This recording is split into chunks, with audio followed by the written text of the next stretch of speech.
बिस्मिल्लाहिर्रहमानिर्रहीम, अस्सलाम वालेकुम। आज की इस वीडियो में हम बात करने वाले हैं गॉल स्टोन के हवाले से। गॉल स्टोन से मुराद है पित्ते में पथरी। बहुत सारे क्वेश्चंस आए थे कि जी गॉल स्टोन के हवाले से बताए कि कौन से तरीके से इसका इलाज किया जा सकता है, क्या सर्जरी के अलावा कोई ऑप्शन है, कोई मेडिकल ट्रीटमेंट है जिसके इस्तेमाल से हम गॉल स्टोन यानी पित्ते के पथरी से निजात हासिल कर सकते हैं। तो आज की इस वीडियो में हमारा फोकस रहेगा गॉल स्टोन की ट्रीटमेंट के हवाले से।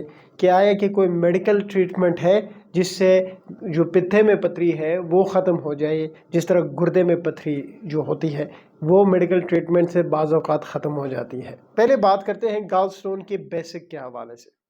देखिए जी, एक ज़माना था जब जो अपेंडिसाइटिस है, जो अपेंडिक्स है, वो बहुत ज़्यादा कॉमन था। जब भी किसी को अपेंडिक्स या अपेंडिसाइटिस डायग्नोज हो जाता था तो लोग ये समझते थे यार ये कोई बड़ी बात तो नहीं है, इसका छोटा सा ऑपरेशन हो जाता है, ठीक हो जाएगा। क्योंकि उस वक्त अपेंडिसाइटिस पीक पे था और बहुत सारे मरीज जो है वो देखने को मिलते थे। तो बहुत ज़्यादा एक चीज़ अगर कॉमन हो जाती है और जो कि एक माइनर, फिर लोग उसको समझने लगते हैं। तो आजकल के इस दौर में पुराने ज़माने में अपेंडिक्स जिस तरह पीक पे था, जितना कॉमन था, आजकल के दौर में गॉल स्टोन जो है वो उतने ही कॉमन हो गए। इसलिए जब भी गॉल स्टोन किसी को डायग्नोज होता है तो लोग फिक्रमंद नहीं होते हैं कि जी कि कोई बड़ा मसला है या कोई बड़ी बीमारी है या इसके लिए कोई बहुत बड़ा ऑपरेशन की ज़रूरत होती है। लोग उसी तरह से अपेंडिसाइटिस की तरह जो है इसको देख रहे होते हैं। गॉल स्टोन इतना कॉमन क्यों हो गया आजकल के इस दौर में? गॉल स्टोन इतना कॉमन होने की क्या वजूहत है? एक टाइम था जब कहा जाता था कि इसके पीछे 4 F है, यानी 4F है। मतलब फैटी, फोर्टी, फीमेल और फर्टाइल, ये 4 F है। यानी अगर सबसे पहले वजह ये बनती थी कि जब भी गॉल स्टोन डेवलप होगा तो उसकी सबसे बड़ी वजह ये होगी कि वो फीमेल होगी, औरतों में बहुत ज़्यादा डेवलप होगा। दूसरी वजह ये थी कि उसकी एज जो है वो 40 से ज़्यादा होगी, 40 साल से उसकी उम्र ज़्यादा होगी। फर्टाइल, ये 4 जो F है, 4F जो है, ये पहले के ज़माने में बहुत ज़्यादा कॉमन थे कि जी जब भी किसी को गॉल स्टोन या कोलिलिथियासिस डायग्नोज होता है तो इसके पीछे ये 4 वजूहात हो सकती है। लेकिन इस ज़माने में, इस दौर में अगर मैं कहूँ तो सबसे पहली चीज़ है लाइफ़स्टाइल। यानी हमारा जो ग़िज़ा है, हमारी जो डाइट है वो कुछ इस तरह से है कि जो कि मजबूर कर देती है कि गॉल स्टोन बन जाए। और दूसरी जो बड़ी चीज़ जो मैं समझता हूँ वो है हार्मोनल इम्बैलेंस, हार्मोनल चेंजेस जो है वो भी एक वजह है गॉल स्टोन्स डेवलप होने की। अब जब भी गॉल स्टोन जो है वो किसी में डायग्नोज होता है तो याद रखिए ये एक्सीडेंटली डायग्नोज होता है। एक्सीडेंटली डायग्नोज से मुराद ये है कि जब भी किसी को गॉल स्टोन बन रहा हो या बन चुका हो तो इसका जो पेन है वो इतना नहीं होता, मतलब एसिम्प्टोमेटिक होता है शुरू शुरू में। तो होता यह है कि आपको अगर कोई और मसला है उसके अगर आप अल्ट्रासाउंड कराते हो तो उसमें जो है वो आ जाता है कि जी जो आपको मसला है वो भी दिखेगा, लेकिन साथ ही नीचे लिखा हुआ आपको मिलेगा अल्ट्रासाउंड की रिपोर्ट के ऊपर कि जी आपको कोलिलिथियासिस भी है, यानी आपके पिथे में भी पथरी है। मतलब एक्सीडेंटली ये डायग्नोज हो जाती है। अब चूंकि एसिम्प्टोमेटिक होता है तो इस वजह से ये एक्सीडेंटली डायग्नोज होती है। तो जब भी पेशेंट्स आप देखते हो कि जब गॉल स्टोन के मरीजों को जब वो किसी सर्जन के पास चले जाते हैं, अगर एक अच्छे सर्जन के पास अगर वो जाते हैं तो कभी वो ये नहीं कहेगा कि जी आपके पिते में पथरी है और कल आप ओटी में आ जाए, मतलब हम ऑपरेशन कर देते हैं। एक अच्छा सर्जन कभी ये नहीं कहेगा। अलबत्ता वो अलग बात है कि अगर कोई ऐसे सर्जन के पास चले गए हैं जिसको पैसों से मतलब है, जिसको आपको ओटी में लेटा के, ऑपरेशन थिएटर में लेटा के गॉल ब्लैडर को रिमूव करके पैसे कमाने हैं, तो वो फिर आपको कह सकता है कि जी आपके पिते में इतनी बड़ा पथरी है, इतना मसला हो सकता है, इससे ये हो सकता है, वो हो सकता है, और वो फिर सर्जरी ही एडवाइस करेगा। लेकिन एक अच्छा सर्जन हो वो कभी भी ऑन द स्पॉट ये नहीं कहेगा कि जी अगर एसिम्प्टोमेटिक है तो वो कहेगा कि जी कोई ज़रूरत नहीं है सर्जरी की।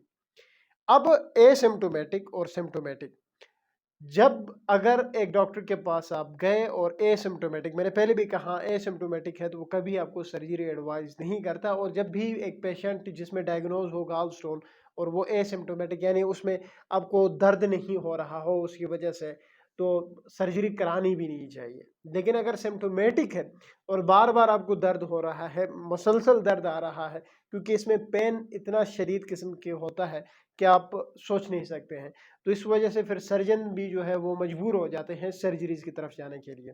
तो जब सिम्टोमेटिक हो जाता है तो तब फिर इसकी सर्जरी एडवाइस की जाती है। हमारा मेन मुद्दा यह है कि क्या कोई ऐसी दवाई है जिससे मतलब सर्जरी की ज़रूरत ही ना पड़े। हाँ, एक दवाई है जो कि कुछ आर्टिकल्स, कुछ स्टडीज ये कहती है कि ये दवाई जो है वो गॉल स्टोन को रिमूव करने में बड़ा अच्छा काम करती है, मेल्ट कर देती है। कहने का मकसद ये है कि गॉल स्टोन को जो है वो पिघला देती है। लेकिन वो आर्टिकल्स, वो स्टडीज ये कहती है कि शर्त ये है कि आपका जो गॉल स्टोन का साइज है वो 1 सेंटीमीटर से कम होना चाहिए, यानी 10 mm से अगर कम साइज है तो ये आप मेडिसिन इस्तेमाल करोगे तो उससे जो है वो गॉल स्टोन पिघल जाता है। अब वो दवाई कौन सी है? वो है आसोडिऑक्सीक्लोलिक एसिड। आसोडिऑक्सीक्लोलिक एसिड कहाँ जाता है कि जी कुछ स्टडीज कहती है कि ये गॉल स्टोन को मेल्ट कर देती है। कोलिलिथियासिस के पेशेंट्स में ये एक बहुत अच्छी बात है अगर वाकई में ये काम करती है तो। और वो फिर ये भी मेंशन कर देते हैं कि स्टोन का साइज 10 mm से कम होना चाहिए, यानी 1 सेंटीमीटर से कम है तो ये मेडिकल ट्रीटमेंट काम कर देती है। हाँ, मैं अपना एक्सपीरियंस आप लोगों से इतना शेयर कर सकता हूँ कि आज तक हमने ऐसा नहीं देखा है कि कोई भी ऐसा पेशेंट जिसमें गॉल स्टोन डायग्नोज हुआ हो और उसको आसोडिऑक्सीक्लोलिक एसिड दिया गया हो और उससे जो है वो गॉल स्टोन ख़त्म हुए हो। अल्टीमेटली मतलब आप स्टोन अगर एसिम्प्टोमेटिक है, दर्द नहीं हो रहा, तो सर्जन बेशक आपको टाइम देकर कहेगा कि ज़रूरत ही नहीं है। लेकिन जब आपको पेन हो रहा है, अल्टीमेटली जितना भी साइज है, 5 mm का है, 6 mm का है, आपको फिर सर्जरी की तरफ जाना ही पड़ता है। अब इस बात में कितनी सच्चाई है कि आसोडिऑक्सीक्लोलिक एसिड वाकई में इफेक्टिव है, वाकई में 10 mm के स्टोन को वो मेल्ट कर सकता है, ये आज तक हमने ऐसे कोई पेशेंट नहीं देखे जिन्होंने आके कहा हो कि जी डॉक्टर साहब आपने ये जो मेडिकेशंस हमें दिए थे इससे हमारे जो स्टोन है वो बाद में हमने अल्ट्रासाउंड कराया जिससे मैं पता चला कि जी स्टोन ख़त्म हुआ है। आज तक ऐसे मरीज़ नहीं देखे गए हैं। स्टडीज़ ये कहती है कि आसोडिऑक्सीक्लोलिक एसिड जो है वो अच्छा काम करता है। आई डोंट नो इसमें कितनी सच्चाई है क्योंकि मरीज़ों में हमने इसकी इफ़ेक्टिवनेस इतनी नहीं देखी है। तो हाँ, अगर कोई इस दवाई का इस्तेमाल कर रहा है और इस दवाई के इस्तेमाल से वाक़ई में किसी का गॉल स्टोन ख़त्म हुआ है तो ज़रूर कमेंट में हमें बताएं, हमारे साथ इन्फॉर्मेशन शेयर करें ताकि हम अपने मरीज़ों को भी इस तरह की चीज़ों का एडवाइस कर सकें। क्योंकि हम जब भी मरीज़ आते हैं तो हम सर्जन की तरफ रेफ़र कर देते हैं और सर्जन जो है वो अल्टीमेटली सर्जरी कर देता है। तो उम्मीद है आज की वीडियो अच्छी लगेगी। Thank you.